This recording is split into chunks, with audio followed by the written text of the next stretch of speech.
So you've heard it 1,000 times, right? The cybersecurity field is absolutely booming. There's this massive talent shortage, and companies are just desperate for people. So you go out, you get the degrees, you earn the certifications, you fire off hundreds of applications, and you get crickets. If you're feeling stuck and frustrated, I promise you, you are not alone. Okay, let's dive into this paradox. It's this crazy situation. On one hand, you have the promise, right?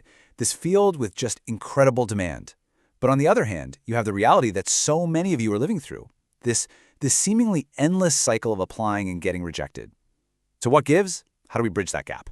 In this explainer, we're going to break down exactly what's going on and, more importantly, how you can actually navigate it. All right, here's our game plan. First, we'll dig into what this paradox really is. Then, we're going to expose 4 super common mistakes that trip almost everyone up.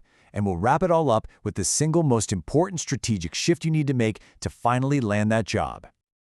Okay, let's get right to it. The cybersecurity paradox. What is really happening here? Why is there such a massive disconnect between the headlines and your inbox? Here is the first, and maybe the most important idea to get your head around. Cybersecurity. It isn't a job title. It's a massive, sprawling field. Saying you want a job in cybersecurity is exactly like saying you want a job in the medical field. Well, okay, are you a brain surgeon, a paramedic, an X-ray technician? You see? Are you trying to be a SOC analyst, who's kind of like a security guard watching the monitors, or an application security specialist, who's more like an architect designing the secure building in the first place? Each one of those paths is completely different. And that lack of focus we just talked about, it leads directly into the first huge mistake I see people making all the time, aiming way, way too broadly. It feels safer, to be a generalist, but in this market, it's honestly the fastest way to just get lost in the noise. Okay, let's look at some real data, because this is where it gets wild. Here's a posting for a junior SOC analyst, and just look at that number. Over 400 applicants for a job that pays between 45 and 65 grand. But then, you look over at an entry-level application security specialist role, and there are only 29 applicants. And for salary, it just says much higher, which tells you everything you need to know. When you see it like this, as a bar chart, the difference is just staggering. It's a traffic jam. Everybody is trying to merge into the exact same lane for that SOC analyst job, while these other specialized lanes, like AppSec, are practically wide open. The key isn't to just push harder in that traffic jam. It's to find a completely different road. But hey, picking the right lane, that's only half the battle. You could be in the perfect, low-competition specialty and still get completely ignored if you're making mistake number 2. You're selling yourself short on your resume. This slide breaks it down perfectly. Over on the left, you've got tasks, the stuff you did. It's basically a to-do list. I answered phones, I configured some devices. But look at the right side. These are accomplishments, the impact you actually had. This tells the story of your value. I reduced response time by 15%. I secured our network, preventing potential threats. You see the difference? One is totally passive, the other is all about active problem solving. And this quote? Wow, it just hits home, doesn't it? The person who wrote this had 5 years of real experience. They had the degrees, they had the certs. But because their resume was just a list of tasks, a recruiter looked at it and saw an entry-level person. Your resume is your ambassador.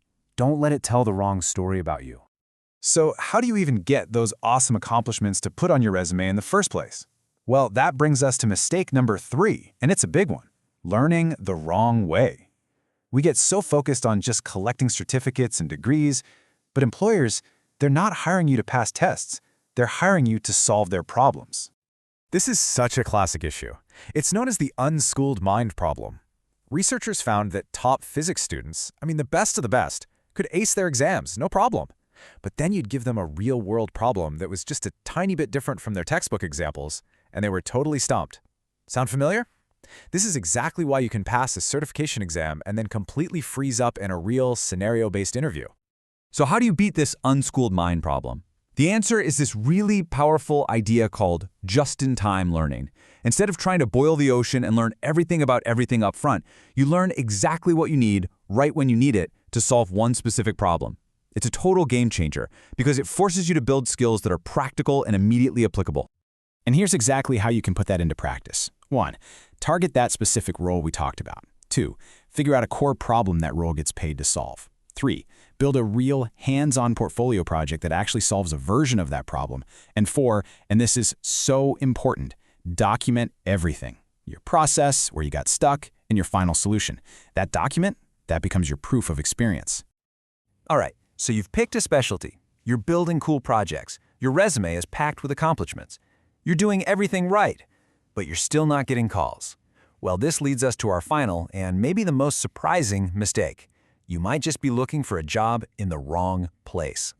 It's that classic big fish, small pond idea, right? You can try to make it in a super competitive tech hub like Seattle. And sure, there are tons of jobs, but there's also an overwhelming amount of talent to compete against. Or you could look at what you might call a hidden gem market, like Ohio or Pittsburgh. Demand is high, but the talent pool isn't nearly as saturated. That can mean way less competition, better pay when you factor in the cost of living, and a real chance to actually stand out. And check this out. Here's a brilliant, zero-risk way to test this theory. You don't have to call the movers just yet.